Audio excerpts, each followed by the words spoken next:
Yung isa pa pong issue itong paparating na impeachment trial ni Vice President Sara Duterte. Sinabi niyo na po na agree kayo doon sa inilatag na timetable, no, ni Senate President Cheese Escudero. Pero at sinabi niyo rin na magiging apolitical kayo at magiging neutral kayo. Kahit kilalang, syempre, kaalyado kayo ng mga Duterte. Paano niyo po yun gagawin? At sa ngayon po ba, halimbawa, doon sa articles of impeachment, may mga particular na kayong gustong busisiin?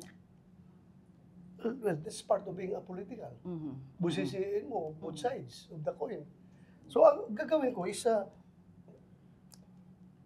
kung ako'y political, right from the start, ayaw ko talaga magiging apolitical. Bahala na, diehard ako. Kailangan dito na ako. Ito na stand ko.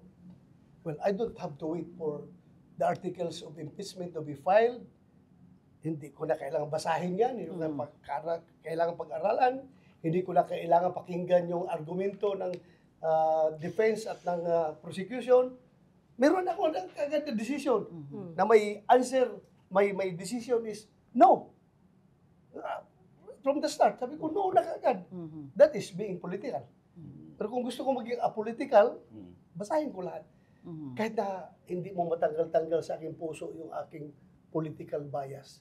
Pero still, bilang respeto sa institusyon where I belong, the Senate, kailangan ko talaga maging apolitical. Hindi ko sabihin talaga na tapos ang usapan. Very close kami ni Vice President Inday Sara. Hindi ko i-convicto. Ito ng decision ko, no.